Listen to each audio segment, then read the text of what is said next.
बीच बाजार में चौतरफा तेजी ही देख पाएंगे। अच्छी बढ़त के बीच निफ्टी सेंसेक्स में भी कामकाज आज देखने को मिल रहा है। एक एक कर आपकी टीवी स्क्रीन पर ये सारे के सारे आएंगे और आप देखिए किस तरह से बढ़त देखने को मिली है। 17,396, 17,400 के पार भी जाता हुआ निफ्टी एक बार दिख चुका है।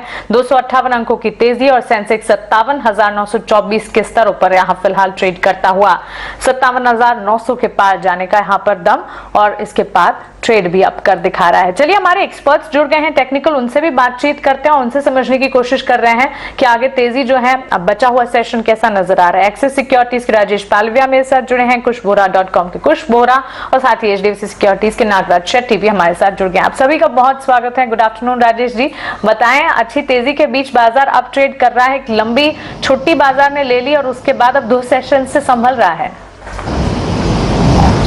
गुड आफ्टरनून मानसी जी, बिल्कुल आज जिस तरीके से मोमेंटम बना है मार्केट में और 17,300 और अब ऑलमोस्ट हम 17,400 के नजदीक ट्रेड करते हुए दिख रहे हैं, तो ये काफी पॉजिटिव मूव कल के सेशन में और आज कैरी होते हुए दिख रहा है। तो हमें लगता है अब जिस तरीके से मार्केट ने ये लोअर साइड से एक अच्छी रिकवरी दी है, 17,400 एक इमीडिएट हर्डल और हमें लगता है जिस तरीके के डेटा बन रहे हैं बहुत जल्द हम 17,400 के लेवल को भी यहाँ से क्रॉस करते हुए दिखेंगे। अगर ये लेवल निफ्टी मैनेज करके क्रॉस करने में यहाँ पे कामयाब होता है तो हमें लगता है कि जो एक नियर टर्म बॉटम जो देखने को मिलेगा, हमें लगता है वो वहाँ से फॉर्मेशन हो चुका है और मार्केट यहाँ से और भी अप मूव एक्सटेंड करते हुए दिखेगा।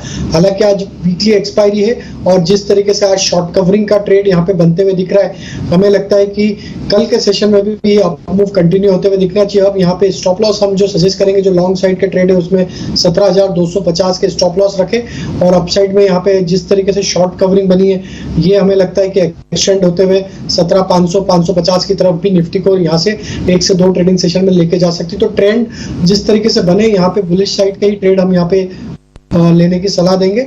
और स्टॉक स्पेसिफिक बात करें मानसी जी, तो पहला स्टॉक मुझे ऑटोमोबाइल स्पेस से हमने कल भी जिक्र किया था मारुति का, उस पर हम यहाँ पे रीट्रेड करने के यहाँ पे बाय करने के लिए हम सलाह देंगे। जिस तरीके से मारुति में और दूसरे भी ऑटोमोबाइल स्टॉक्स में आज मोमेंटम बना है, हमें लगता है 7940 ये टारगेट मारुति में आते हुए दिख सकते हैं, तो करंट लेवल पे भी बाय किया जा सकता है। अगर थोड़ा बहुत अगर करेक्टिव एक्शन आता है या डिप मिलता है 10-20 रुपए का तो भी इसको ऐड करें।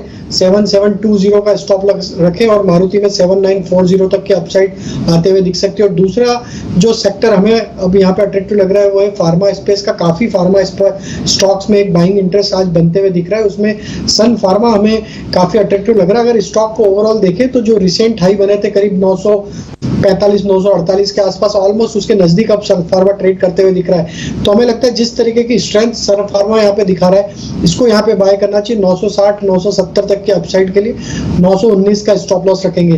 वो जो तीसरा स्टॉक है वो कैश सेगमेंट से है, वो है सनफ्लैग आयरन। ये स्टॉक का अगर हम ओवरऑल सेटअप देखें तो इस वीक में काफी बड़ी तेजी है स्टॉक में विद वॉल्यूम एक्शन देखने को मिली और स्टॉक ने काफी बड़े कंसोलिडेशन रेंज का ब्रेकआउट यहाँ पे करते हुए दिखा है। तो जिस तरीके के सेटअप बने सनफ्लैग आयरन में, हमें लगता है 121 120 के स्टॉप लॉस से इसको बिल्कुल बाय करें। अपसाइड के टारगेट हमें लगता है इसमें 134 तक आते हुए दिख सकते हैं। ओके, तो चलिए 3 कॉल्स यहाँ पर मारुति सुजुकी, सन फार्मा, सनफ्लैग आयरन पर खरीदारी के मौके। राइटली सर राजेश जी, हम देख रहे हैं फार्मास्यूटिकल स्पेस जो है स्लोली एंड इवेंचुअली आगे बढ़ता हुआ दिख रहा है। चलिए कुश के पास चलते हैं, उनसे भी समझते हैं उनकी कॉल्स आज के लिए क्या है। कुश, गुड आफ्टरनून, बताएं। Very good afternoon to you और सारे पैनलिस्ट और दर्शकों को भी वेरी गुड आफ्टरनून। देखिए, अगर हम सिर्फ निफ्टी की बात करें या बैंक निफ्टी की बात करें, बिकॉज आज वीकली एक्सपायरी है, 17,400 पे हमने बहुत अच्छा कॉल बेस देखा है, तो हो सकता है that Nifty for the day would have run its course. तो शायद बहुत ज्यादा ऊपर निफ्टी यहां से ना जाए। बैंक निफ्टी में अगर हम देखें तो 36,800 और 36,900 जो है यहाँ पे कॉल ऑप्शन का बेस काफी अच्छा है। So maybe there is a room for another 75 to 100 maybe even 200 points, but 36,800 जिस तरह से डेटा का सेटअप हो रहा है, लग रहा है 36,800 पे बैंक निफ्टी में रेजिस्टेंस आ सकता है। तो Nifty has as I said probably run its course for the day. लेकिन जिस तरीके का आज हम मोमेंटम देख रहे हैं और जो रिकवरी हमने पिछले 2 दिनों में देखी, ये बहुत एनकरेजिंग है। आने वाले कुछ दिनों में ये निफ्टी को 17,500 के लेवल्स पे ले जा सकती है और बैंक निफ्टी पे हम 37,200 के लेवल्स देख सकते हैं। कोई एक्सपायरी ट्रेड अगर करना चाहें तो बैंक निफ्टी में कॉल ऑप्शंस पे ध्यान रख सकते हैं। जहां तक स्टॉक स्पेसिफिक एक्शन की बात है, देखिए मिड कैप कैप और स्मॉल कैप में बहुत ज्यादा एक्शन है। ओवरऑल मार्केट्स ही आज बड़े ही पॉजिटिव मोड में है, लेकिन mid cap and specifically mid cap financials जो है जैसे मन्नपुरम, चोला, इन सब में हम काफी अच्छा मूवमेंट देख रहे हैं। जो मेरे पिक्स हैं वो फाइनेंस सेक्टर से ही हैं, बट एक लार्ज कैप है विच इज बजाज फाइनेंस। देखिए बहुत ही बड़ा वेल्थ क्रिएटर रहा है ये over the years for all investors. अभी बिकॉज हम फाइनेंशियल सर्विसेज में प्रेशर देख रहे थे, काफी स्ट्रॉन्ग सेलिंग प्रेशर देख रहे थे, उसके चलते स्टॉक में सेलिंग प्रेशर भी आया, स्टॉक काफी नीचे भी आया, लेकिन 7,000 का जो लेवल है वहां पे सपोर्ट लेके स्टॉक ने बाउंस किया है। और जिस तरह के इंडिकेटर्स इसके टर्न हो रहे हैं, हमें लग रहा है कि यहां से ये स्टॉक एक नए अप मूव के लिए रेडी हो रहा है। एक नया अप मूव यहाँ पे हम स्टॉक में देख सकते हैं। डेरिवेटिव का डेटा भी अगर कंबाइन करें तो 7,000 पे इसका बहुत अच्छा पुट बेस है और 7,500 पे सीधे इसका बहुत अच्छा कॉल बेस है।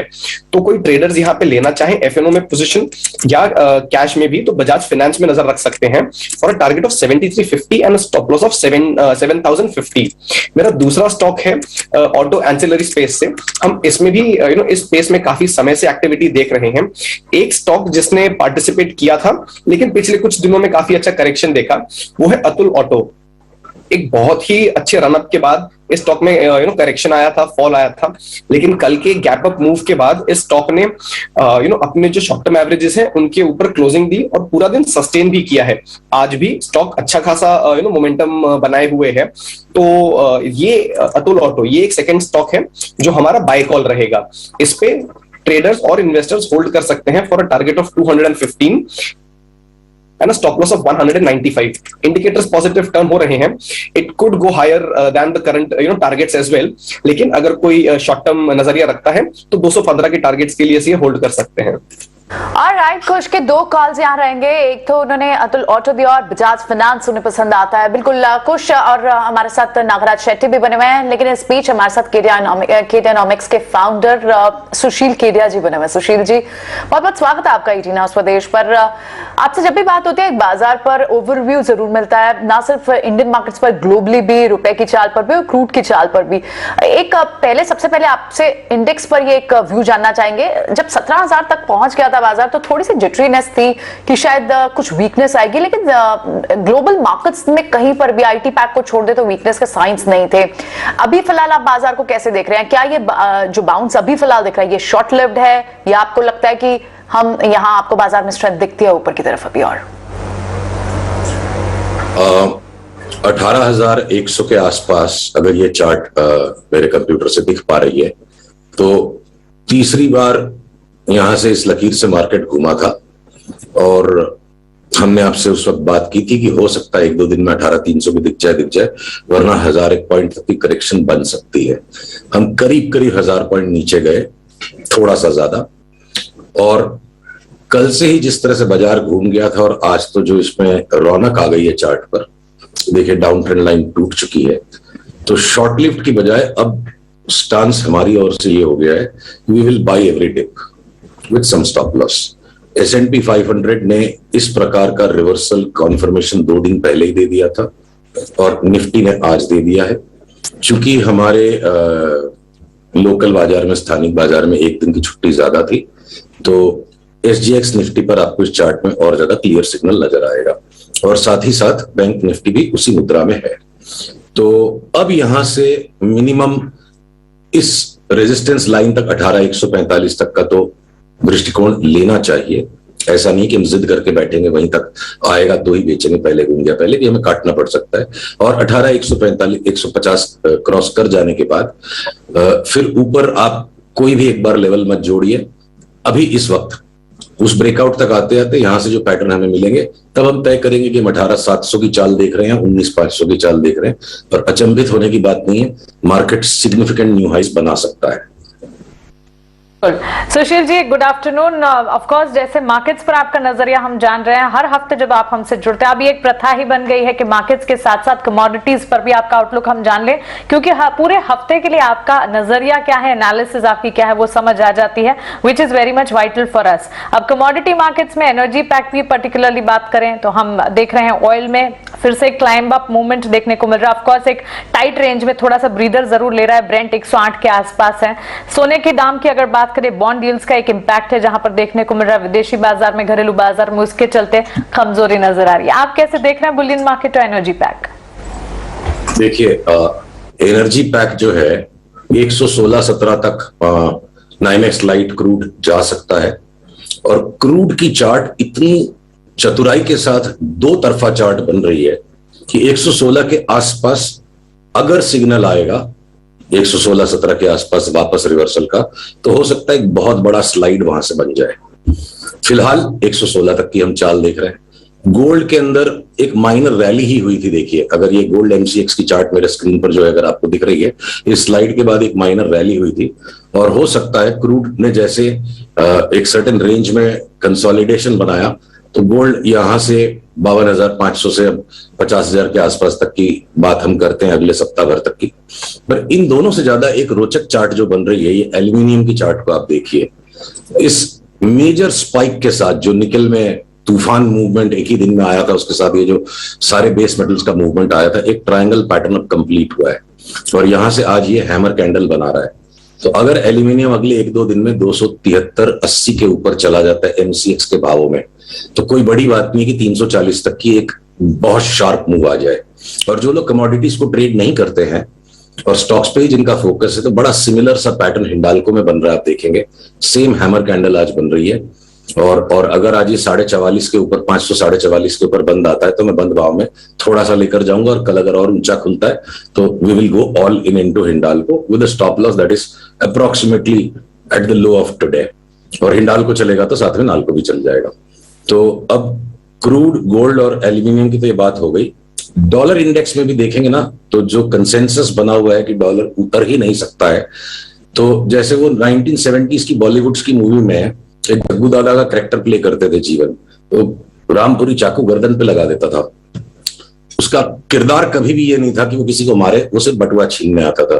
मार्केट भी बिल्कुल उसी तरह से बिहेव करता है कि वो बिल्कुल गर्दन तक चाकू लग जाता है कि जब सांस टूटने वाली वहीं से रिवर्सल आता है। मुझे लगता है डॉलर इंडेक्स में बड़ा धमाकेदार रिवर्सल यहां से बन सकता है, परंतु हमारा जो रुपी डॉलर है वो ऑलरेडी डॉलर इंडेक्स को लीड कर रहा है, और रुपी डॉलर ने एक लोअर टॉप बना दिया है। अब यहां से मैं लगातार रुपए की मजबूती का ही आकलन लेकर चल रहा हूं। 74.30 का अगला पड़ाव है, और वो टूट गया तो 72 तक हम, हो सकता है आने वाले दिनों में रुपए पे बेइंतहा बुलिश भी हो जाए। ये बातें थोड़ी अचंभा करने वाली लग सकती हैं, पर जिनको कारण ही जरूरी है कोई ट्रेंड को पकड़ने के लिए, तो देखिए, अगर जब तक अमेरिका में आकस्मिक इन्फ्लेशन के नंबर्स रहेंगे, unanticipated inflation numbers, while Indian inflation will continue to behave normally, this can very well get rationalized after this happens. तो रुपए में बड़ी तेजी और डॉलर में मंदी का आकलन लेते हुए उस कारण से हमें शेयर बाजार में और भी ज्यादा ऑलराइट, बिल्कुल बहुत बहुत शुक्रिया सुशील जी आज हमें समय देने के लिए और इन सब पर अपना व्यू शेयर करने के लिए। एक बार फिर से आपको आईईसी लेकर चलते हैं, और आप मार्क मोहब्बत हमारे मंच पर हैं, आइए उनको सुनते हैं। Dog, or does it have Indian food? Well, I mean, the whole situation here is so exciting for me, because I haven't been here for over 2 years, and coming back, it's the same, in some ways, the same feeling I had at the very beginning of my trips to India, but now it's even more exciting because of all the activity that's going on, and what I'm hearing from the companies themselves. The exciting growth prospects that they have. Shankar, you tweet about desi food only, but is the buffet consistent of other cuisines as well, or is it only desi food and desi stocks? Of course, I love naan and dal. You do. So you I'm do. always tucking into that when I come to India, but otherwise I try everything. Shankar, is that the same for you? Variety is the spice of life? Yes. Shankar, what about you? You're talking in food, right? I'm talking stocks and food. Okay. No, variety can be construed in many ways. So, but yeah, in so far as investing is concerned, I think Madhu, my dear old friend, we were chatting before the show that I don't even know the stock price of Hindustan Lever, HDFC Bank, because I have no interest in those stocks anymore. HDFC Bank is down 20% from its recent peak, but Yes. anyway. Yeah, and I think lever is down the same over a year or so, thereabouts, right? So we were just discussing, at least that's my view, that these are yesterday's trades. The trade has moved on, and in markets, the only thing my 30 years of investing has taught me is that you have to keep moving, because no theme is a permanent theme. Themes keep changing, and the theme that now exists in India is really the small cap space. And I have said this publicly that many times, that I don't see the Sensex or the Nifty giving you outsized returns. But on the other hand, if you go, let's say, under the buffet table, okay, Leftovers? the leftovers of the market, the small caps, I am telling you, I am spoiled for choice. I have more opportunity than I have money. It is insane, the amount of companies who either have come up in the last couple of years, or existing old line companies who now realize that they cannot do business the old way, they need to change and improve, and yet the valuations are so undemanding, so undemanding. I mean, I have found companies which are trading in single digit multiples with at least 12 months outlook of 20, 25, 30% earnings growth, maybe 2 years outlook of that much. And therefore, my buffet consists really of the scraps from the rich man's table. So the HDFC banks and the levers can belong to Prashant Jains of the world, because they have the size of asset which obviously I don't have personally. They have to buy those. Fortunately, I don't have to buy those. And they have worked fantastically well in the last year, 2 years. Sure. We'll come to market cap diversification a little bit later. But what we're talking about here, Mark, is whether or not India is the best bet for growth. I know you've been an India bull, but having said that, in the recent past, we've also seen geopolitical tensions. We've seen quite a bit of, collapse in the Nasdaq stocks as well. Indian stocks back home. There's been a lot of concern, and I'm sure Shankar would even voice that opinion about how richly valued some of these large cap companies have gotten, and whether the big can go bigger from here. Can they really more than this or not? And whether the price that you're paying for those stocks is justifiable or not. But the question that I'm asking right now is, where does India stand? I mean, I know you do believe in the India story, but right now with the geopolitical tensions, with input costs rising, steel, commodities, labor costs, crude, what have you, is India in a comfort spot or not? When you're in our investment business, you realize that at the end of the day, you can make predictions about the macro environment. You can talk about GDP growth. You can talk about inflation, et cetera, et cetera. But at the end of the day, you find that there are opportunities in almost any environment, regardless of where the economic activity is or where the GDP is going. And that's certainly true in India. The opportunity in India is because of the numbers. You're talking about 1.2 billion people. You're talking about an average age of what, 26 compared to China's 36? So just given that fundamental structure of the economy, the fundamental characteristics of the economy, there are great opportunities. And interestingly enough, on this trip, we're particularly interested in the tech sector. And by the way, I agree completely with you. The value now is in the medium and small cap area, which is why we don't believe in buying the index. Correct. I don't believe in buying an ETF for India. I believe in buying specific Indian stocks that have good characteristics. But one of the most interesting things I found in talking to one of the software companies here in India, I'd said about staffing, how are you doing with your staffing? They said, we're having a real difficult time. I said, well, I suppose you go to IIT, the top tech university? Institute, yeah. And they said, yes, and we have to pay top dollar, but most of the people we're talking to don't even want to talk to us. They're starting their own company.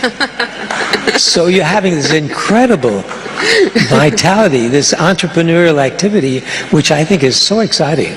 And that means down the road, we're going to have great opportunities for investing. No, in But fact, Shankar, I you're not... I go want ahead. to add to what Mark said. And by the way, as we just discovered over lunch, Mark and I live like three minutes apart in Dubai. In Marina. Dubai. Yeah. And Dubai being a global city, you know, we are fortunate to meet people from many, many different countries. And there's rarely a day when I don't come away, you know, feeling enthused about the fact that I am from India and my field of play is still largely India.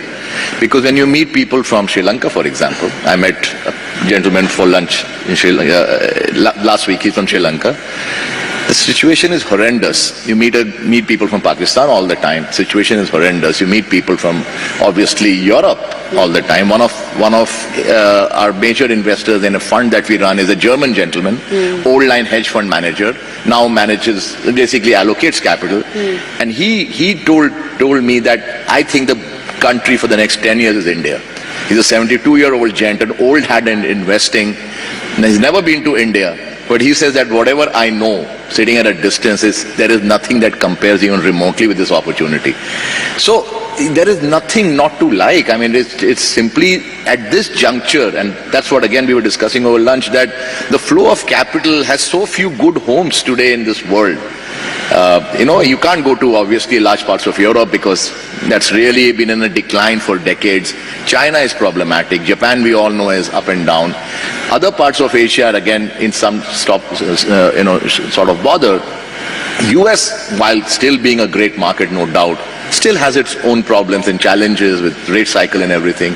Very few options left in this world, whether you're talking FDI investments or FII investments or even debt investments, than India.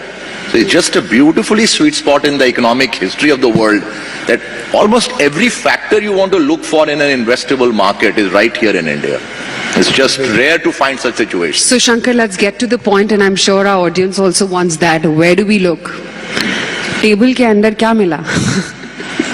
So under the table, I mean, you're finding, I mean, by the way, I must say this, Mark, he may not remember this. I met him at the Oberoi. There's a restaurant called Kandahar, I think 28 years back, 94. Okay, we had lunch. That's when I was 16 years old, right?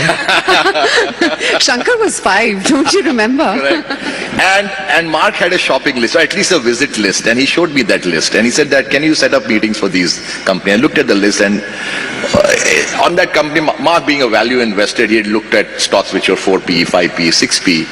And I looked at that list of stocks, and there were companies like Garden Silk Mills and Transport Corporation of India, there was Mafatlal Industries and all that. And I said, Mark, you know what? I mean, in India, you don't buy 5P stocks, because in India, the way we look at P is that the P reflects the number of years the company is going to be in business. And trust me, most of those companies went out of business in 5 years. But this time it is different. There are 5P, 8P, 10P companies in the small cap space. They are definitely not going to go out of business in 10 years' time. I see very robust business models. The good thing is that the broad economy, while it is doing well, the growth is still patchy. For large companies, for example, a Lever or a let's say the banks, they need a far larger tailwind of economic growth for them to grow their numbers substantially from here. But for small companies, there is adequate pockets of growth available. You could be a regional snack food player, and you can do $200 million in sales. I was reading an article in some paper that the spices market in India is $10-12 billion. Spices, which is your daily, the stuff you put in food, and of that, most of it is unorganized. And now imagine that $10 billion has not even made its way to the organized, players. That's the size. These are all small regional brands selling in Ludhiana, or selling in, down south and whatever. That's the real opportunity in India, that you go hunting in the countryside, you will find companies who are like maybe $50 million in revenue, but they can go to 150 in 3 years' time. That kind of delta, I at least do not see happening for the larger companies. I can already visualize that Mark is drawing up a list in his head about the companies that he wants you to By the make way, him meet. it's a very interesting point you made. I've changed over the years my whole view of what parameters to look at. Correct. And nowadays, I don't look at PE. Exactly right. I don't look at price to book. Because the whole environment has changed. The interest rate environment has changed, and the way companies grow has changed. So what I do is I look at return on capital, return on equity. Cash. And then I look at debt. Yeah. Particularly now, very important. And of course, EPS growth. Yes. But these are the kinds of things that I'm looking at, and we find so many companies here in India, unlike so many other markets around the world that have very good numbers in those characteristics. In fact, the interesting thing, the other thing is, I guess this forum is more about a more international flavor because the previous one was more the local part. And two markets. No, we won't stop you if you tell us about your stock holdings. So what I wanted to highlight was I've seen over 25 years, the world has always found US markets to be expensive and India to be expensive. They found Russia to be cheap. They found some other markets to be cheap. And guess what? Where it has led them, right? The thing is, these are quality markets with quality companies, and sometimes you have to pay up a bit for quality. You will never find greatness in low single digit multiple. It's rare. You will, but not all the time. And therefore, as Mark said, we have to adjust our strategies rather than get fixated on a hard number that this is the P at which I like it or I don't like it. In India, there are quality companies. They have gone overboard like the levers and all that, but there are still, they still did a lot of good to most investors who bought in when they were 60p. In the 90s, they continued being at 60p for 15 years. They delivered like 18% CAGR in terms of their numbers. So these two markets, I've seen the world has generally said too expensive, we will not put a lot of money into it, and they are the two outstanding markets over 25 years. You take a look at ex-India and ex-US, look at all other emerging markets, largely disappointing or very not even rates of returns. But India, I was looking at the data, EM I think 4.5% CAGR over 20 years, India is like 9.5%, US is 12.5%. The gaps are like 2 or 3x relative to practically every other market. This is broad data, 25-year return. Just look at Indian returns, look at US returns. Those two are in one corner, and the other corner is all about negative returns or zero returns or 2% returns or 4% returns. But and Shankar, these two have been expensive all the time. Sure. No, I get your point completely. But, just coming back to what our audiences can draw from here, it's easy for a person like you to search for those companies which are small caps, waiting to be mid caps and eventual large caps. And I understand your parameters about don't look at PE, look at their growth rates, ROEs, as well as cash flows, etc. But for the Aam Janta, for the retail investor, how do they go about scouting for these hidden gems? Are there themes that they look at? Do they invest with people like you? Is that the only way? Of course, they must invest with us. That's the only way. By the way, our fund did exceptionally well last year, thanks to the Indian stocks we have in our portfolio. So I have to thank So give us a India. flavor of what your portfolio has, the India portfolio. So the Indian portfolio has companies, a really varied set of companies. One is in the diagnostic area, the other is in the tubes area, and the other is in the software. So we're very much technologically oriented. But one of the... Are these IT services? Are they new age tech companies? Well, they use technology, and we love companies that are in traditional industries, or let's say industries that have been around, but are using technology to upgrade their efficiency and their profitability. And that is the key to ROE, ROI, the use of technology to improve.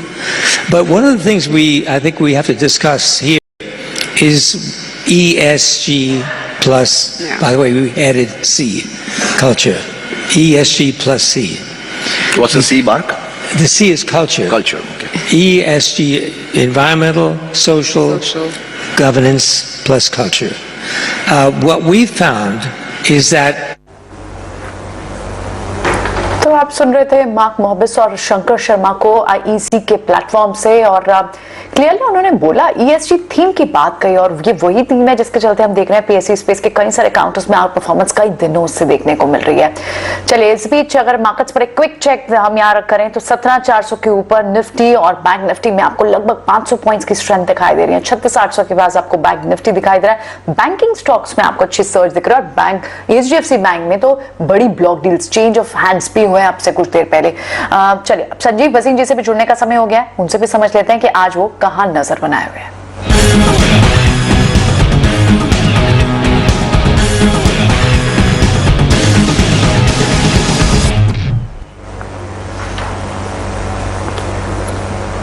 Afternoon बसीन जी, आपके आने से पहले 17,400 already cross हो गया। आप तो 17,300 की बात कर रहे थे, ये तो बाजार ने और खुशी किया है। कहिए प्रियंका जी, कौन रहा सही? आपको 3 दिन से कह रहे हैं, अब आपके मुंह से मुस्कान ही दिखा रही है कि शेयर बाजार अच्छा है। तो मुस्कान उस समय दिखाइए जब सब मंदी में हो, तभी आप पैसा कमाएंगे। और अभी तो शुरुआत है, अभी तो शॉर्ट कवरिंग होएगी। और अभी मैं दो राय नहीं कि mid cap IT and the banks they will lead from the front. तो प्रियंका जी तैयारी कर लीजिए 18,000 की अगले हफ्ते। संजीव जी, आपकी बातों से थोड़ा कॉन्फिडेंस बनता है, लेकिन आईटी पैक में अगर हम देखें तो ग्लोबली सेल ऑफ हो रहा है। हैंगसेंग में भी आप देखें तो टेक इंडेक्स 4% से ज्यादा टूटा हुआ है। लेकिन चलिए, आपकी बात पर हम विश्वास रखते हैं और मानते हैं कि आईटी पैक में जो एक बाउंस बैक आपको कल से दिख रहा है, ये जारी रहेगा। लार्ज कैप आईटी में भी होगा या सिर्फ मिड कैप आईटी में ही आपको लग रहा है बाउंस आएगा? Mid cap numbers are very strong. They don't need they have no debt and the valuations are very reasonable. Plus the growth outlook is extremely strong. तो जो ये mid teens में 17-18 कर रहे थे, they will start to do 20-23% EBITDA and margins. और वो margin accretion के वजह से आप देखना क्या business आएगा. So that is the out performance. अब आपको अपडेट भी दे दूं, कल से जो 3 दिन से आपको शेयर्स के कॉल दे रहे थे, सब देखिए सीमेंट, ऑटो, और ऑटो में देखिए क्या आउट परफॉर्मेंस है। मदरसन, सुमी, M&M सब आउट परफॉर्म है। अब आपके लिए 2 पिक्स हैं, आप कहे तो मैं शुरू करूं। जी बताएं। तो सबसे पहले लीजिए LIC housing. LIC housing technically भी बहुत स्ट्रॉन्ग ब्रेकआउट दे रहा है और it is the second largest mortgage company. साथ में उनको लो कॉस्ट ऑफ फंड है बिकॉज ऑफ द पेरेंट। 381, 82 में लीजिए, यू कांट गो रॉन्ग। 373 का स्टॉप लॉस, 400 का टारगेट ऑन LIC हाउसिंग। दूसरा पिक जो बेस्ट बैंक होएगा मिड कैप्स में, Federal Bank. This bank has been an outperformer. 96 में लीजिए, keep a stop loss of 93, 103 on Federal Bank, you will get a 7% upside. So Federal Bank and LIC housing are my 2 top picks. Federal Bank, LIC housing पर नजर रखे। संजीव जी की पसंद यहां पर आती हुई। इस बीच संजीव जी, कुछ सेक्टर्स हैं जिस पर आपसे राय लेनी है। सबसे पहले तो गुड आफ्टरनून। केमिकल स्पेस पर आपका नजरिया, ऑफ कोर्स आप केमिकल स्पेस का जिक्र भी करते आए हैं और पर्टिकुलरली अगर हम देखें, रिपोर्ट्स भी केमिकल सेक्टर को लेकर काफी सारी आती हुई दिखी है। एक फास्ट ग्रोइंग मोमेंटम यहां पर नजर आ रहा है, आपका आउटलुक क्या होगा? नहीं, बहुत स्वीट स्पॉट है बिकॉज आप जानते हैं कि चाइना की वजह से India has got a lion share of the business और कंपनीज ने अपना जो मॉड्यूल है वो बहुत बढ़िया तरह से अडेप्ट किया है। The Atuls and the SRF and the Aartis and PI industry और ये स्टॉक्स बहुत रीजनेबली प्राइस्ड हो गए after the correction. Earnings upgrade है। तो मानसी जी देखिए, हम कोर इंडिया की स्टॉक्स को बता रहे हैं। Outsourcing remember is a very big theme और उसको बदला नहीं जा सकता। जो वेज एट्रिशन और ये सब है, that is all getting priced in. And plus you have the outsourcing story of speciality chemicals. तो India is in a very sweet spot globally. अब ये नजरिया है, कितना आपको FIs का आउटफ्लो था, उसमें से 10% भी आएगा तो आप देखिए कैसे मार्केट रोर करेगा। साथ में Reliance is leading from the front. आज बाय द वे ब्रिटेन के प्राइम मिनिस्टर भी यहाँ है। तो रशिया, चाइना, UK, आप बताइए कौन सा देश आ नहीं रहा आपके यहाँ, फिर भी आप बोलते हैं कि शेयर बाजार नहीं चलेगा, क्यों? संजीव जी, हम तो आपके माइंडसेट के साथ ही हैं, always on a positive note. Share बाजार चल रहा है और शेयर बाजार ने कईयों के यहाँ पर फ्यूचर जो है वो भी बदल डाले हैं और पिछले सबसे बड़ा प्रमाण इसका कोरोना टाइम्स ही है, जब हमने लगातार लोगों की रुचि जो है इसमें बढ़ती हुई देखी। शुक्रिया बहुत आपका हमारे साथ जुड़ने के लिए और मार्केट्स पर स्टॉक स्पेसिफिक रिसर्च और साथ ही सेक्टर स्पेसिफिक अपना आउटलुक हमें बताने के लिए। कल फिर से आपसे मुलाकात होगी। तो चलिए, संजीव जी से बात की हमने, उनके स्टॉक स्पेसिफिक रिकमेंडेशंस और साथ ही सेक्टर्स पर उनका नजरिया भी आपके सामने। इस बीच अगर बाजार को आप देखेंगे, अच्छी बढ़त के बीच तमाम सेक्टर्स, तमाम पॉकेट्स में तेजी देखने को मिली है और अच्छी तेजी के साथ ही कामकाज जहां पर बनता हुआ कुछ तमाम स्टॉक्स जो कि वॉल्यूम्स में आगे बढ़ते हुए दिख रहे हैं। यहां पर ग्लैंड फार्मा देख लीजिए, परसेंटेज वाइज करीब 5% की बढ़त है। साथ ही GE शिपिंग देखिए, यहां पर भी करीब 6-7% की तेजी के साथ ट्रेड्स देखने को मिल रहे हैं। कुछ ग्लैंड फार्मा फार्मास्यूटिकल स्पेस अब एक स्वीट स्पॉट बनता हुआ दिख भी रहा है और फार्मा स्पेस में पिछले कुछ दिनों में हमने एक बार एक वॉलेटाइल मोमेंटम देखा था, लेकिन अब लगातार हम तेजी ही देख रहे हैं। ग्लैंड फार्मा पर आपका आउटलुक क्या है?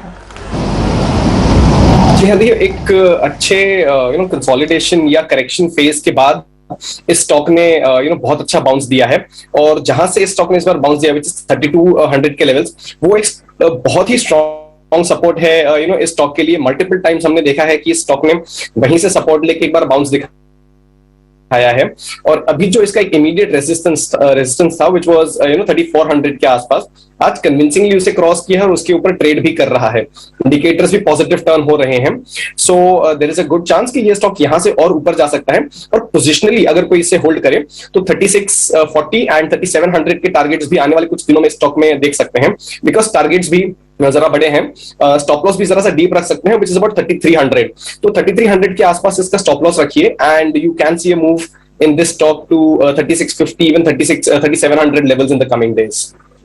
राइट, तो ऊपर की तरफ लेवल देखते हैं। हालांकि आज नाइकोमैट ने इसमें लगभग 2.45 मिलियन शेयर्स बेचे जरूर हैं, लगभग 1.5% इक्विटी सेल किया, लेकिन आप काउंटर पर इफेक्ट देखेंगे 5% तेज आज। इनफैक्ट आज तो पूरी मार्केट ही बुलिश है, कौन सा स्पेस नहीं है जो पार्टिसिपेट नहीं कर रहा। इस बीच में नरेश मिरानी भी हमारे साथ बने हुए। नरेश से समझ लेते हैं कि वो अब इस वक्त क्या व्यू बना रहे हैं। नरेश, आई रिमेंबर किस लेवल पर कंफर्ट आपको आता है? शायद मैंने आपसे सवाल पूछा था, आप तो 17400 के ऊपर है, क्या आप क्लियर बुलिश सिग्नल है? कैसे स्टॉक पिक यहाँ कर रहे हैं आप? तो अब 17100 सपोर्ट हो जाएगा और 17600 तक एक स्लो एंड स्टेडी मूव का एक्सपेक्टेशन है, क्योंकि जो काफी ओवरसोल्ड स्टॉक्स है, HDFC bank, Kotak Mahindra bank, IT stocks, इन सब में थोड़ा बाउंस आना चाहिए, और वो 17600-700 के आसपास थोड़ा जाके फिर से पॉज होगा।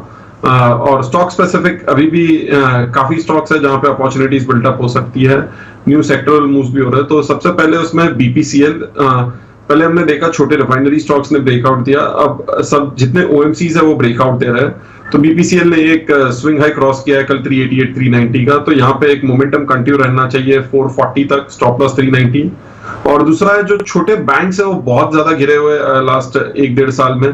अगर जो हम टॉप देखें जनवरी फरवरी 2021 से काफी बैंक्स में ऑलमोस्ट 30 to 40% करेक्शन आया और वहीं पे अवेलेबल है। सो वहां पे एक आरबीएल बैंक है जहां पे रिस्क रिवॉर्ड बहुत अच्छा है, इसमें पहले टारगेट होगा 140, और जब ये 140 क्रॉस हो जाएगा तो इसमें लॉन्ग टर्म ट्रेंड चेंज हो जाएगा। सो स्टॉप लॉस 122 प्रीएम्प्ट कर रहे हैं रिस्क रिवॉर्ड पर। ऑलराइट, ठीक है। सो आरबीएल बैंक ये एक स्टॉक रहेगा पसंदीदा नरेश को, और 17600 तक की अब यहाँ पर अप मूव देख रहे हैं निफ्टी पर। और दूसरा स्टॉक जो पसंद आता है नरेश को वो है बीपीसीएल। ठीक है नरेश, बहुत बहुत शुक्रिया इन सारी पिक्स देने के लिए। नागराज शेट्टी भी हमारे साथ बन रहे हैं। Nagraj, good afternoon. सॉरी आपको थोड़ा पेशेंट भी हमने वेट करा दिया। क्या कॉल्स होंगी आपके, और आप बाजार पर क्या रीडिंग रख रहे हैं? जी हाँ, गुड आफ्टरनून। बहुत ही आप मेरा पेशेंस टेस्ट किया, लास्ट 45 मिनट्स में बैठा रहा। ओके, एनीवे मार्केट खास एक अच्छे कैसे अपसाइड बाउंस दिखा है 16800 16800 का एक अच्छा खासा सपोर्ट था। पिछले टाइम पे भी हम देखे कि जब भी 16800 का जो डाउनसाइड ब्रेकआउट हुआ था, अच्छा खासा डिक्लाइन हुआ था, उसके बाद में अपसाइड ब्रेकआउट हुआ 16800 का, उसके बाद में भी अच्छा खासा अपसाइड बाउंस देखने को मिला। रिसेंटली जो एक सपोर्ट लिया है वो एक कहलाता है कि एक बॉटम फॉर्मेशन हुआ है नियर टर्म के लिए, और इनिशियली 17,450 का एक गैप रेजिस्टेंस है। थोड़ा कुछ कंसोलिडेशन मूवमेंट हो सकते हैं 1-2 सेशन में। अभी का आज का जो अपमूव है मेरे ख्याल से हो गया है, थोड़ा कुछ रेंज बाउंड एक्शन या कंसोलिडेशन मूवमेंट हो सकता है 1-2 दिन में, उसके बाद में वापस अपसाइड दिखने को मिलेगा। इधर से अराउंड 17,450 ब्रेक करने के बाद अराउंड 17,800 तक एक जाने का अनुमान है। और दूसरा ये पॉजिटिव मार्केट में मेरा 2 स्टॉक है। First one is Biocon.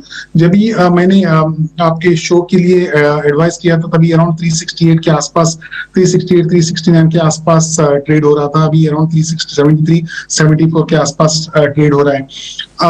Biocon में एक कंसोलिडेशन के बाद एक अच्छा खासा अपसाइड ब्रेकआउट दिखा 360 के ऊपर, और ऊपर में बंद होता हुआ दिख रहा है। और इसका जो वॉल्यूम का स्पर्ट हुआ है अपसाइड ब्रेकआउट के साथ, एक आरएसआई भी अच्छा खासा इंडिकेशन दिखा रहा है। मेरे लिए एक लॉन्ग क्रिएट कर सकते हैं ये लेवल पे, अराउंड 370 74 में भी कर सकते हैं। एक्चुअली इनफैक्ट मैंने एक निचला स्तर में बाई दिया था, और 395 96 का एक टारगेट देख सकते हैं, और 352 to 55 के आसपास एक स्टॉप लॉस रख सकते हैं। मेरा दूसरा स्टॉक है पॉलीकैब। पॉलीकैब रिसेंटली डिक्लाइन के बाद एक अच्छा खासा अपसाइड बाउंस दिखने को मिला 2 दिन के कंसोलिडेशन के बाद। एक रेसिस्टेंस के आसपास खड़ा है अराउंड 2750 के आसपास, वो रेसिस्टेंस ब्रेकआउट किया तो नया हाई के टेरिटरी में जाएगा। ओवरऑल चार्ट पैटर्न पॉजिटिव है, इधर से बाय कर सकते हैं अराउंड 2740 2750 के आसपास, और उसका टारगेट रहेगा 2950 और 2640 2650 का एक स्टॉप लॉस रख सकते हैं। या पॉलीकैब पे भी ध्यान रखिएगा, 2960 के टारगेट हैं जो कि नागराज शेट्टी आपको बता रहे हैं, और 2650 का एक स्टॉप लॉस भी है, ये भी ध्यान रखना होगा क्योंकि थोड़ा सा शेयर वॉलेटाइल भी रहता है। आगे बढ़ रहे हैं, 3 मेहमान तो हमारे साथ हैं टेक्निकली जो हमको हेल्प कर रहे हैं कि आज की क्लोजिंग में हमको क्या चीज लेके जानी चाहिए। राजेश जी, एक जरा आप सुबह सुबह हम बात कर रहे थे अपोलो टायर्स की, आज 5% ऊपर है, क्लोजिंग बहुत अच्छी देके जा रहा है, ये क्या कैरी करके जाना है या फिर आज का प्रॉफिट करें बुक, क्योंकि आज ही इसने 200 ब्रेक किया, आज ही 205 हुआ है, अभी और चलेगा कि नहीं? टिम्पी जी, हम ऑटोमोबाइल और ऑटो एंसिलरी पे बुलिश है। कल भी हमने M&M पे बाय दिया था, आज भी मारुति पे बाय दिया, और अभी भी हमें लगता है कि ऑटोमोबाइल और ऑटो एंसिलरी पे बिल्कुल फोकस करना चाहिए। अपोलो टायर यहाँ पे जिस तरीके से आज का मूव बना है, ये अपने प्रीवियस स्विंग हाई को आज क्रॉस करते हुए दिख रहा है। हमें लगता है आज की क्लोजिंग काफी इंपॉर्टेंट है। आज 204 के ऊपर आज का अगर क्लोज रहता है तो ये स्टॉक में नेक्स्ट टारगेट हमें लगता है इमीडिएट जो आना चाहिए, करीब 212 से लेके 215 तक का अपसाइड का टारगेट कंटिन्यू होते हुए दिख सकता है। तो जिनके पास पोजीशन है कैरी करें, 201 रुपए का स्टॉप लॉस ट्रेल कर लें। आपसे मैंने सुबह HDFC के बारे में पता किया था कि अगर HDFC और HDFC बैंक में से कोई एक लेके जाएं तो फिर किसको लेके जाए, अगर आपका भी कन्विक्शन ये कहता है कि बेस इनका बन गया है। मैं ये क्वेश्चन वापस से क्लोजिंग में भी रिपीट कर रहा हूं, क्या आपको ऐसा लगता है कि HDFC लिमिटेड और HDFC बैंक का बेस बन गया है, और अगर लेके जाना है किसको लेके जाएं?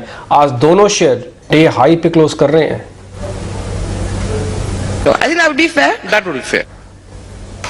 खुश आपको जी आवाज हाँ, आई? हाँ जी हाँ, बताइए। बिल्कुल, हमने सुबह किया था और तभी हम यही बात करते कि HDFC का जो स्ट्रक्चर है वो पॉजिटिव लग रहा है, और जो ये फॉल आया है, अगर मैं HDFC की पर्टिकुलरली बात करूं तो जो ये फॉल आया है ये वहीं 2100 के आसपास आके अरेस्ट हुआ है, जहां पे स्टॉक ने पहले भी सपोर्ट लिया था।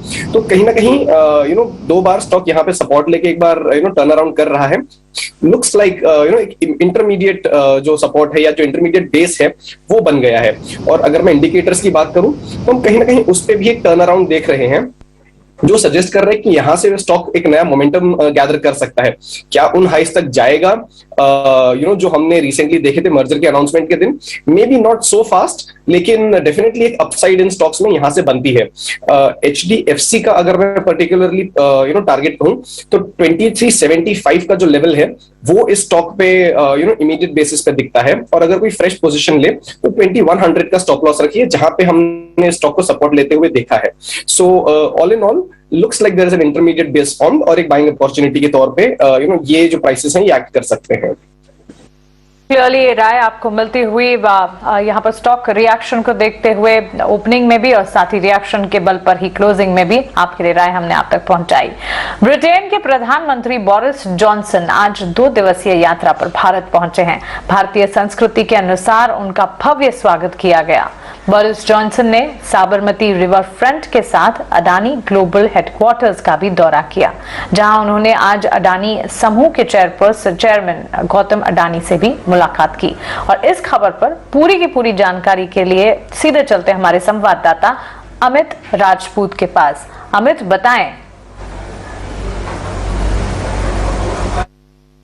जी बिल्कुल, बहुत महत्वपूर्ण दौरा जो था आज, उसका एक मैं ये कहना चाहूंगा कि सबसे बड़ा पड़ाव जो था आज, वो पहली मुलाकात का पहला पड़ाव, सबसे बड़ा पड़ाव ब्रिटेन के पीएम जो बोरिस जॉनसन है उनका अहमदाबाद में रहा। जिस तरह से टाइम्स नेटवर्क्स ने लगातार एक्सक्लूसिव जानकारियां दी और लगातार ब्रिटेन के प्रधानमंत्री जिस तरह से अडानी ग्लोबल हेडक्वार्टर में आए और जिस तरह से यहाँ पर जो बातचीतें हुई, वो बातचीतें जो थी, जो समझौते होने वाले थे, जो मीटिंग जो हुई, वो बहुत महत्वपूर्ण थी।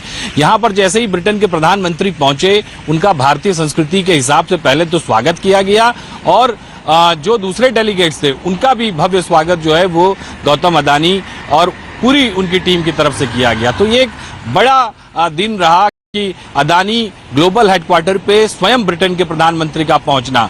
डिफेंस है, एयरोस्पेस की बात करूं, टेक्नोलॉजी की बात करूं, या जलवायु परिवर्तन को लेके बात करूं, तमाम विषयों पे इस तरह की चर्चा जो है यहाँ पर 1-to-1 जो बैठक है वो हुई। और इसके अंदर सबसे बड़ी बात यह है कि जिस तरह से ये चीजें जो हैं, इसमें भारत और यूके के बीच में जो संबंध है, आर्थिक संबंधों के साथ साथ जो सुरक्षा के मामले में भारत आत्मनिर्भर जो बनना चाहता है, तो उसको लेकर भी बहुत सारी चर्चाएं हुई। आने वाले दिनों के अंदर भारत प्रधानमंत्री लगातार कहते हैं कि भारत आत्मनिर्भर बने, और उसी संदर्भ में ये डिफेंस पे जो समझौते किए गए हैं, बड़ा निवेश जो करने की बात है, ये बहुत ही महत्वपूर्ण है। उसके साथ साथ युवा भारतीय जो विद्यार्थी हैं उन्हें स्कॉलरशिप देने की बात, ये भी अपने आप में बहुत बड़ी जो सौगात है आज वो युवा भारतीय विद्यार्थियों को मिली है। तो कुल मिला के जो ये दौरा रहा है आज के दिन का। चलिए, बिल्कुल, बहुत बहुत शुक्रिया अमित इस पूरी जानकारी के लिए। तो जाहिर तौर पर कॉर्पोरेट वर्ल्ड से बहुत कीनली और कॉशियसली देखेगा। जब यहाँ गौतम अडानी के साथ ही मुलाकात होती है तो देखना होगा कि क्या कुछ इंपॉर्टेंट क्रूशियल पॉइंट्स निकल कर आते हैं। तो नजर बनी रहेगी हमारे इस पूरे मैटर पर, आपको बताते रहेंगे। चलिए बढ़ेंगे आगे। लास्ट कुछ मिनट, सिर्फ 10 मिनट दूर हम लॉजिस्टिक काउंटर्स में देख रहे हैं, जिस तरह से पहले ऑल कार्गो लॉजिस्टिक था, VRL लॉजिस्टिक, आज गति में 11% का मूव। खुश क्या हो रहा है स्पेस में? इनफैक्ट नागराजन आपसे ये सवाल होगा, क्या हो रहा है इस पूरे स्पेस में? जी हाँ, गति रिसेंटली एक स्लोली ग्रेजुअली अप हो रहा था। आज का जो अपसाइड ब्रेकआउट है इंडिकेट करता है कि एक अपसाइड मोमेंटम जो ग्रेजुअल था अभी एक पिकअप हो रहा है। मेरे ख्याल से और भी ऊपर जाने का एक चांसेस है। अराउंड 205-206 तक एक शॉर्ट टर्म के लिए अपसाइड टारगेट रहेगा, और इवन वॉल्यूम RSI पैटर्न भी पॉजिटिव लग रहा है। गति में आप देख रहे हैं 12-12.5%, 13% का अप मूव। तो पूरे लॉजिस्टिक स्पेस में ये ओपन अप का रीजन है, क्या और रीजन है? आपकी यहाँ टॉपिक क्या रहेगी खुश? जी एक्चुअली जो आप अभी डिस्कस कर रहे थे, हमारा भी व्यू ही है कि ये लार्जली जो ओपन अप थीम है उसी के तौर पे ज्यादा एक्टिविटी बढ़ेगी, इकोनॉमिक एक्टिविटी ज्यादा बढ़ेगी, उसके चलते इन सब में एक स्पाइक आया है। Allcargo all in all, no pun intended, अच्छा लग रहा है। स्टॉक में एक स्टेडी राइज देखा गया है, नथिंग ब्रेक अवे, ऐसा नहीं है कि बहुत ज्यादा चल गया स्टॉक, किसी के हाथ नहीं आया, एक स्टेडी राइज है। इंडिकेटर्स भी स्टेडीली पॉजिटिव टर्न हो रहे हैं। So all cargo looks good from here. कोई यहाँ पे बाय करना चाहे जो इसके रिसेंट रेजिस्टेंस लेवल्स थे 385 के, वहां बाय कर सकते हैं। स्टॉप लॉस 355 का लगा के चलिए। किट्स को देख रहे हैं तो 17,400 जो आज का मोटा मोटी टारगेट था बाजार ने अचीव किया, कल की कल देख सकते हैं। लेकिन हाँ, आज बाजार ने 17,400 को अचीव करने के बाद वहाँ ठहर सा गया है। पिछला आधा पौना घंटा कुछ वैसे ही है। अगर जो ट्रेडर हैं जो स्क्रीन देखते हैं, टिपिकली उनको वो चीज़ फील हो रही होगी कि 17,400 आने के बाद बाजार में जो स्पीड थी सुबह की बनी हुई वो आके हॉल्ट हो गई है, होगी भी, क्योंकि आज वीकली एक्सपायरी भी है और साथ ही अब समय भी हो चुका है बाजार बंद होने का। राजेश जी, 2 शेयर आपसे पता करना है, जरा जल्दी बताइएगा। पहला मदरसन सुमी, आज का क्लोजिंग अच्छा देके जा रहा है। अभी थोड़ी देर पहले मिस्टर भसीन भी कह रहे थे शेयर के बारे में, आपका व्यू क्या है इसके? आप इसको टेक्निकली कितना ठीक देख रहे हैं? डिम्पी जी, काफी बड़े करेक्शन के बाद स्टॉक में अगर हम देखें तो तीसरा चौथा वीक है जहाँ पे स्टॉक एक रिकवरी का ट्रेड बनाते हुए दिख रहा है। हमें लगता है जिस तरीके के आज डेली सेटअप बने हैं और पूरे ऑटो इंसिलरी में जिस तरीके से मोमेंटम बना, हमें लगता है मदरसन सुमी को यहाँ पे बिल्कुल बाय किया जा सकता है। स्टॉक एक बड़े करेक्शन के बाद अभी रिवर्सल के साइन दे रहा है। यहाँ पे हमें लगता है immediate target trading point of view से 148 तक का आते हुए दिख सकता है। स्टॉप लॉस छोटा ही रखना होगा, 139 का स्टॉप लॉस रख के लॉन्ग साइड का ट्रेड किया जा सकता है। स्टॉक्स देख रहे थे, एक भी बैंकिंग शेयर ऐसा नहीं था जो कि लाल निशान में था, लेकिन एक भी बैंक का शेयर ऐसा नहीं था जो कि 5% की दहलीज को आज पार कर पाए। सबसे ज्यादा बढ़ने वाला बंधन बैंक था, दूसरा RBL है जो कि 2% है। राजेश जी, आपसे ही सवाल है, बंधन या RBL दोनों में से क्या ज्यादा ठीक है? सुबह सुबह RBL ने स्पीड पकड़ी, शाम होते होते बंधन ने पकड़ ली। तो डीपी जी, क्लियरली बंधन बैंक ही हमारा प्रेफर्ड पिक है। रिसेंटली हमने अभी हमारे क्लाइंट्स के लिए भी इसमें बाय रिकमेंडेशन दिया है और हम यहाँ पे एक्सपेक्ट कर रहे हैं टारगेट आना चाहिए इसके 345 से 348 तक के BTST पॉइंट ऑफ व्यू से। करंट लेवल से स्टॉप लॉस छोटा ही होगा, 333 का स्टॉप लॉस लेके बंधन बैंक को बाय करना चाहिए। ये स्टॉक में एक आउट परफॉर्मेंस दिख रहा है और पिछले तीसरा चौथा वीक है जहाँ पे ये स्टॉक एक स्ट्रेंथ और ग्रीन साइड में ट्रेड करते हुए दिख रहा है। तो हमें लगता है बंधन बैंक को यहाँ पे BTST बाय किया जा सकता है compare to RBL bank. Okay, ये बंधन बैंक अभी आपने अपने क्लाइंट्स को दिया, क्या रेट पे दिया सर? 235 230 के आसपास बताया क्या? 335 सॉरी 335 रुपए पे। अच्छा ठीक है, तो मतलब महंगा नहीं मिलेगा 335 आपके क्लाइंट और जो टीवी देख के खरीद रहे हैं उनको सिर्फ 1-1.5 रुपए का ही फर्क दिखेगा। ठीक है, बंधन बैंक बढ़िया है। आज एंजल ब्रोकिंग अंदर 18% की तेजी आई है, रिजल्ट्स का इंपैक्ट है। ये क्या सेकंड डे गुम हो जाएगा खुश, यानी कि आज ही आज का दिन है, कल से एंजल को दूसरे तरीके से देखें हम? जी नहीं, देखिए ये वैसे तो अब जो हमारे इनिशियल टारगेट्स थे, एक्चुअली साल भर 12 महीने के टारगेट्स थे 2000 के, बट हम बहुत क्लोज आ गए हैं उसके। जिस तरह के नंबर्स आए हैं, this will become a re-rating candidate from here on. लेकिन इतनी बड़ी तेजी के बाद अब यहाँ पे एंट्री करना जरा मुश्किल है। तो जैसा आपने सही कहा, अगर किसी के प्रॉफिट्स हैं तो take it off the table, आज के लिए बुक कर लीजिए, एटलीस्ट पार्शियली बुक कर लीजिए। इसमें और अपसाइड बढ़ेगा, लेकिन पार्शियली बुक करके चलिए, कल किस तरह से स्टॉक रिएक्ट करता है, फिर एक फ्रेश एंट्री की डिस्कशन वहां से कर सकते हैं। तो यहाँ पर प्रॉफिट अभी फिलहाल के लिए बुक करने की सलाह रहेगी लास्ट के कुछ मिनट, और वेरी क्विक रिएक्शन ले लेते हैं। आप जितने भी टायर स्टॉक्स है उसमें अच्छा खासा सर्ज आ चुका है। राजेश, आप क्या रेकमेंड करते हैं? आप भी रहेगा ये जारी? सीमेंट स्पेस को भी शायद इसी तरह से सोचा होगा, लेकिन चाल अभी तक वहां थमी नहीं है। टायर स्टॉक्स अब भी आप मूव पर रहेंगे, क्योंकि क्रूड तो फिलहाल स्टेबल है, ज्यादा गिर नहीं रहा है। तो टायर स्पेस में बिल्कुल जैसा अभी पिंटू जी ने लगता है कि टायर तो यहाँ से एक अच्छा स्टॉक रहेगा जिसको कैरी करना चाहिए लॉन्ग साइड में, और यहाँ पे 212 215 तक के अपसाइड के टारगेट आते हुए दिख सकते हैं। इसी स्पेस में बालाकृष्ण इंडस्ट्री को भी देखा जा सकता है। ये स्टॉक में जिस तरीके के चार्ट स्ट्रक्चर बने, हमें लगता है ये stock on A verge of breakout है। जैसे ही ये स्टॉक में 2180 के लेवल क्रॉस होंगे तो बालाकृष्ण इंडस्ट्री में भी हमें लगता है एक अच्छा बड़ा मूव यहाँ से बनते हुए दिख सकता है, क्योंकि काफी बड़े समय से एक रेंज में कंसोलिडेट करते हुए दिख रहा है, और हमें लगता है कि बहुत जल्द इसमें ब्रेकआउट होते हुए दिखेंगे। हमारे इसमें पोजिशनल टारगेट 2240 से 2260 तक के यहाँ पे आते हुए दिख सकते हैं। करंट लेवल से 2115 के स्टॉप लॉस से बालाकृष्ण इंडस्ट्री भी बाय करने की सलाह। ओके, अलग अलग स्टॉक्स में अगर आप देख रहे हैं तो पोजीशनिंग अच्छी बनती हुई दिख रही है। आज की इंफ्रा के स्टॉक्स भी कुछ अच्छे हैं। पीएनसी इंफ्रा करीब 10% ऊपर है। इसके अलावा आरपीपी इंफ्रा के बारे में 1-2 दिन पहले भी आपको बता रहा था, आज वो 3 से 4% ऊपर है। ठीक है, आईईसी के अंदर हम वापस चल रहे हैं, क्योंकि आज तो दिन आईईसी का ही है, सीधा वहीं चलते हैं। Risk is far more risky. So every asset class comes with its own set of risk and rewards, right?